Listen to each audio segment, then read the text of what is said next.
I was really inspired by that Marty Friedman video though that we're going to talk about later. Yeah. Uh, just Mm. a interesting way to think about creativity on the guitar. He was talking about how he really doesn't know much of the language behind music theory, like modes and stuff like that. But it got me thinking, like, I've realized that the more I learn about music theory, the more I try to put myself into a box and put rules on what I'm doing. Whereas, instead of that, he just does whatever pops into his head. He like hums voice notes and then he replicates that and tries to make it sound like the guitar's singing with the expression, make it sound human. That's really cool. I think that's a really good point of the podcast that you're talking about, because yesterday I learned 8 new songs, and the trick with learning that many songs is just get the structure down, get all the highlighted moments, and then improv the rest. That's kind of what I do. I've done every cover ever with any band I was in. Yeah, it's Nice. as long as you got the highlighted parts, the iconic lines. A lot of people don't remember the in the middle stuff. They really don't. They just remember those iconic lines. Now, if it's a musician that's really paying attention and wants you to play it perfectly note to note, but when I'm playing shows and stuff, doing live cover shows, like everyone's just having a good fucking time and singing along with you, and it's just it's a good time. And that's the other thing he guess what? mentioned is that when you're playing live, the performance is like the number one priority, like being fun and interacting with the audience and stuff. And like actual notes and accuracy are like number 3 on his priority list. Yeah. I definitely take that philosophy 100%. Like when I'm stage, that's why I run around like a maniac and go out to the crowd and stuff, because yeah, it's all about having fun. Because it's so boring to watch a band just standing there, and just. But what were you saying, Ryan? Sorry, you cut off a little bit. Yeah, I checked out the interview too, and it's really interesting. I was surprised at how at Friedman's admission of how he didn't really know that much theory and stuff, because he's for me, I don't mention him a lot, oddly enough, but he really did influence me a lot as far as fluidity in playing and his solos and what he did with Megadeth, because that was my favorite part of that band was his leads and how he chose different notes. He played different ways and he was very fluid in his playing. And I just thought you have to just know so much to do that. And he's like, I just fucking play. I'm like, right on. And I love that too. Yeah, I mean, and I know there's a place for theory and stuff, but the more, I don't know, there's a whole thing. Elliot and I, my son, we were watching that, and we were also watching a video where Beato was talking about a Nirvana song, and he went into this crazy, stupid detail about all this theory and all this bullshit that Kurt had no idea what it was. He just said something to me that sounded cool, and Beato was like breaking it down, which he wasn't obviously wrong, but it's like, dude, I see. Like nobody thought about that. How kind of unimportant it is to know all that shit when you don't really need it to make a very complicated, beautiful song. Yeah, it's anti-rock and roll. Oh, that's Like, Kurt would be laughing his ass off watching. I feel a sense of vindication from this, honestly, because when I taught myself how to play guitar when I was a teenager, right? And like I went to lessons for like 2 months or whatever, and I was like, this is boring the shit out of me. Like I don't want to do this anymore. So I just started like looking up tabs and stuff. And then whenever people would ask me like how did you learn? Like, what do you know? Like, and my answer would be nothing, because I didn't learn anything. Yeah. I would always say, oh, I don't want to box myself in, man. Like, if I know everything, then I'm going to try to work within the system. When in reality, I was just being lazy. But now I feel vindicated hearing him say this, and you guys agree with him. I think. No, hold up. I don't agree with this entirely, but I'll let you finish. I'm going to say something. I'm with you too. Back around to Alan. So I know what you're going to say. A lot of these people that are fantastic musicians, and they say that they don't know what they're doing or whatever. I think that's it's a little bit of a half truth. Like Tim Henson saying, I don't know anything about theory. It's like, no, motherfucker, you do. Like, and I do. Yes. You got to know something. Yeah. Yes. Not everything happens by accident. It's useful, but there's just a point where it's like you can make a brilliant song without knowing it, but then there's levels to it. You can't.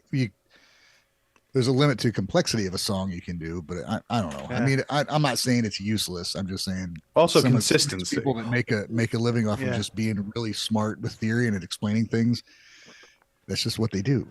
Yeah. It's not, Oh, I'm glad it doesn't necessarily mean everything they say is right in their opinions about music. Well, for one, it's theory, right? It's not like the end all be all, because when you hear like people like Rick Beato talk about it, they'll talk about the notes you can go outside of the box when you're following like circle fifths and stuff like that, right?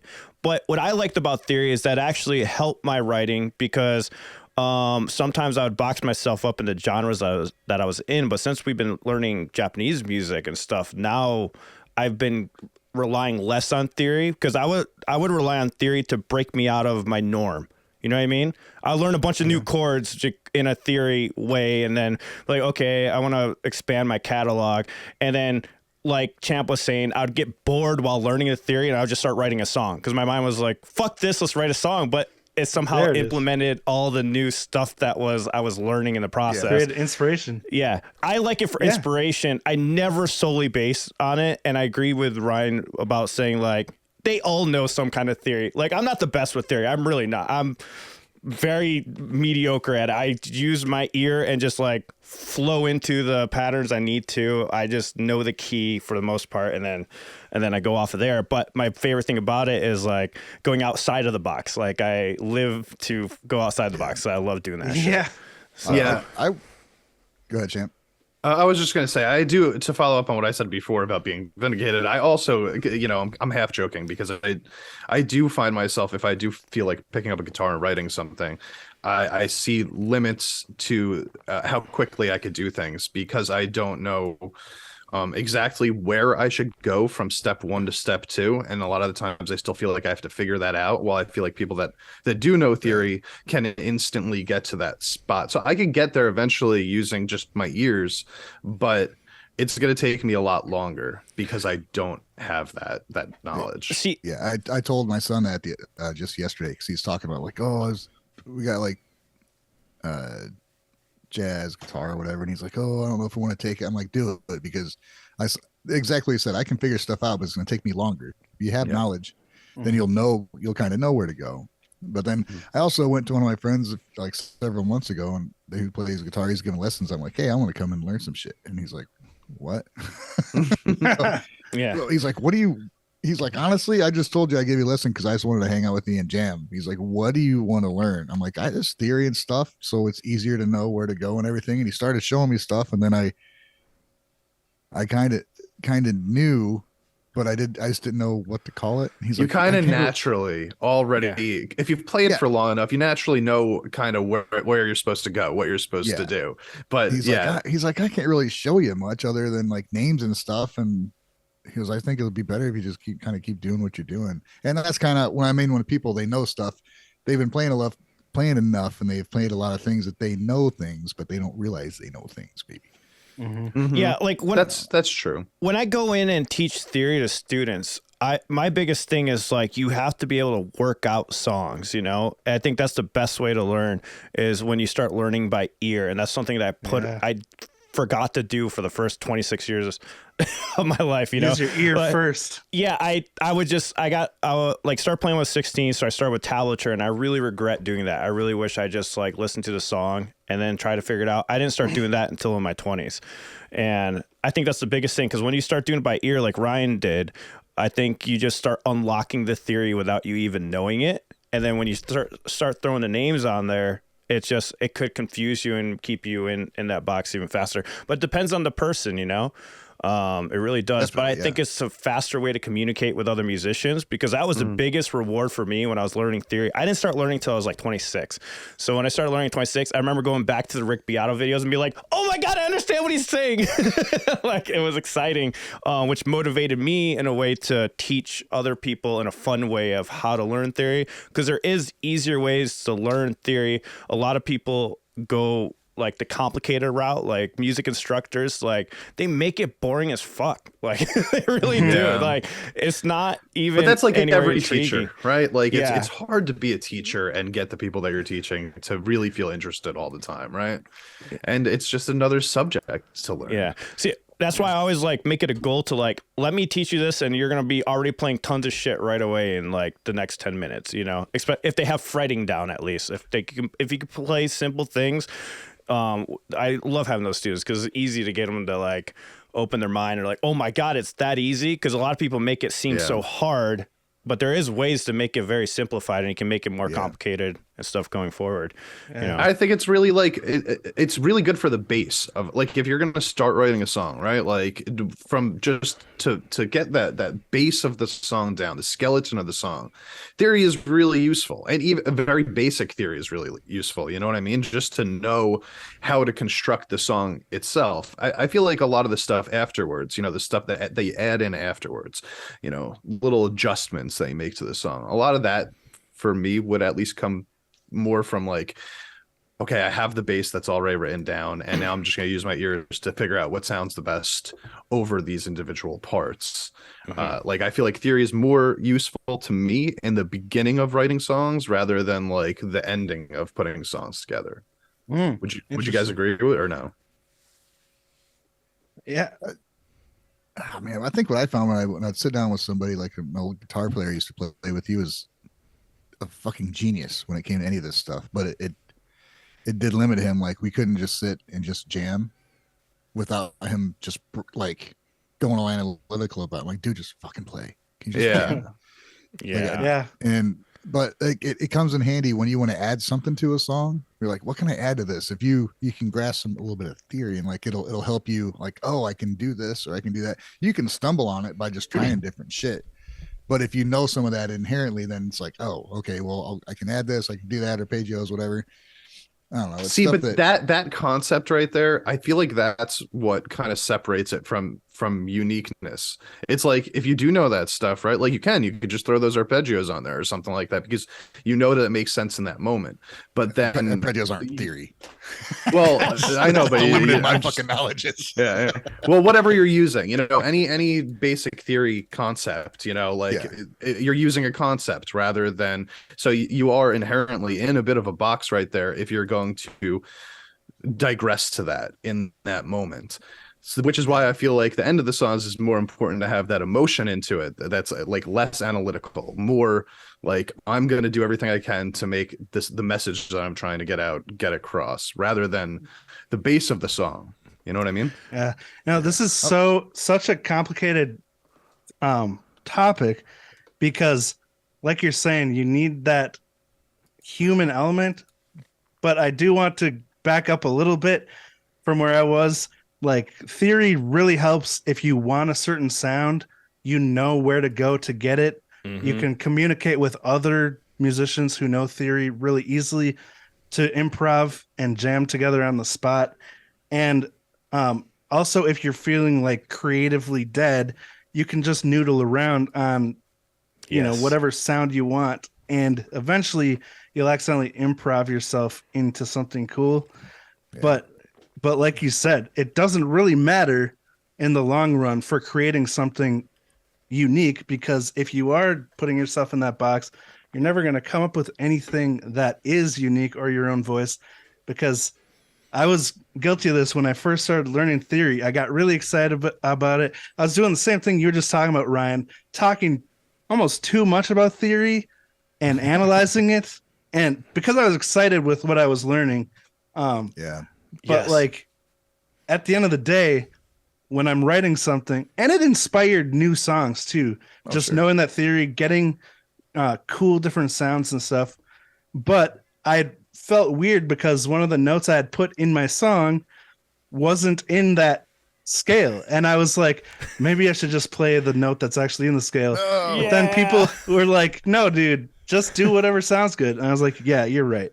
So I was like, but that's one of the limitations it can cause is for me, it's like, I was like, no, I got to follow the rule here.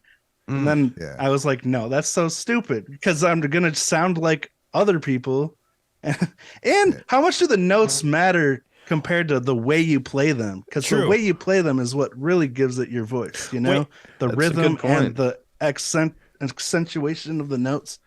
You know, one of the real reason I ever wanted to learn theory is because there'd be times where I'd be playing with a band. They're like, hey, well, we're going to shift this up we're gonna shift it up, we're gonna change the key or whatever, and I'd have no idea like just what to do. Like we're gonna, we're gonna change it. It's in the key E. We're gonna make it in the key A. I'm like, oh, dude. Now I don't know how to play the song. yeah. I'm like, I've been playing for 30 fucking years and I don't know how to do that. See, that was the most eye-opening thing for me when I learned about the numbers of chords and being able to go from a key to another one. I was like fucking mind blown. I still suck at making the change. I'm like, oh my God, are you fucking serious? It's the same no matter where you go. I was like, when they were talking about like the number chord system, I was so excited about it. But I know you're exactly what you're talking about. Wave makes a good point here. I was about to read that. Too. Okay. Yeah, it's not rules. It's an explanation of what you're hearing. So like that was totally my bad. It's just the tendency I had after learning where I feel like I was more creative back before I knew music theory, I feel like. And now I'm like, okay, I'm just going to noodle around in this box. Well, it's because people have a tendency to follow rules. They do. Like most people want structure and a rule set. But if you listen to Rick Beato talk about music theory, it's so funny when he talks about those notes that are outside of the scale. There's a theory and explanation for those notes outside the scale, which just... That's when I think it's too far, right? Ooh. That's when I think you're going too far. You're like, all right, you got to flat the 9. I'm like, well, okay, so in this case, you would want to flat that one. All right. But that's not in the scale. And like they explain it away. And that's where I think. I hate that the 9 even exists. Just like say like the second octave above. You know? I know. They make it so confusing.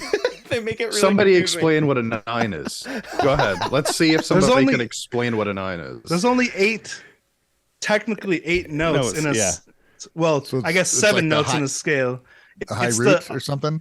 It's the second in the next scale octave above. Yeah, that's all it is. Wait, when I learned about that, I was like mind blown though. I'm not gonna lie. I was like, is that really all that it is? It's the second note in the next octave up? Yes. Yeah. That's all it is. You have go 1 through 5, 6, 7, 8, why do they call it? Why do they even call it that? Wait, because it's easier to say the 9. Ryan, when I go octave up is easier. Right, well, okay. Well, it's not 9 octave above. What happens when it's easier to say if you? What happens when it's 10? Communicating quickly, it's easier to say. So why are you waiting an extra one to go up to the? If you're going to use the 9, it's easier to say 10 than the octave up 2. I can't hear Alan at all.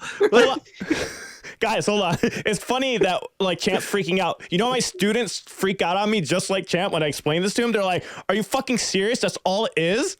Dude, I got that reaction so many times because I would just show them on paper. I'll just write it out and how it looks. They're like, "No fucking way. That's what the 11th means." I'm like, "Yeah, that's all it is." Like just like 8, 9, 10, 11, yeah. Add 13. Yeah.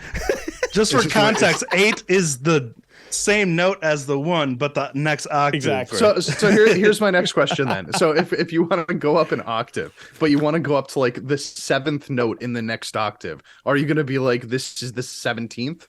Huh? What? No, you're confusing it. We need the 50th. No, it would be the 16th, right? Would you say it's the 16th, or would you be like, we're going an octave up now? Okay, hold on. Let's back up for a second. So you have the 7 notes in a scale, right? There's 7 notes in a scale. 7. There's 8. No, hold on. There's 7. Let's just keep it simple. Right. Let me keep it simple. Okay. 7, right? When you get to 8, you're repeating that first note. When you get to 9, you're repeating that second note. When you get to 10, you're repeating the third note. That's how it goes. And it just keeps going and going. So unless you're playing chromatically, 3, then there's 12. I'm talking about just regular scales. Not getting I guess chromatic. I'm sorry, I was just trying to be annoying. Anyways, let's get into Remember when we had a topic? Remember, 10 is 3 and 11 is 4. That's how I got everything. Hey, we're on topic, I think. All right, let's check out this. See, now, if you guys tried to explain this to me, though, while we were writing a song, I would have had no... This is why you need to know a little bit of theory, right? Because it's such a simple explanation, what you just said. Honestly, just, okay, yeah, obviously. That's an obvious explanation. But dude, the way that I was thinking about it was that it was way more complicated. Exactly. Right? So when somebody showed me an E major chord, add 9, I'm like, what the fuck does that mean? I didn't know it was correlated with a scale, is what I'm trying to say. Yeah. I didn't. Yeah. But I understand because you don't want to add like the actual second, because that would sound super dissonant. So you need it to be an octave away so it actually like doesn't cancel out the root note. Exactly. Shades. And that's the reason for it. Anyways, let's get on topic here. And that's Okay. when I looked at my guitar player and I said, dude, talk to me like I'm 6 and I just started playing. Point to where my finger needs to go. Put it here. Thank you. Now we can Just fucking move move it for on. me. Now we can go Can on you, with just, the can you song. just puppet my hands for me for a little while?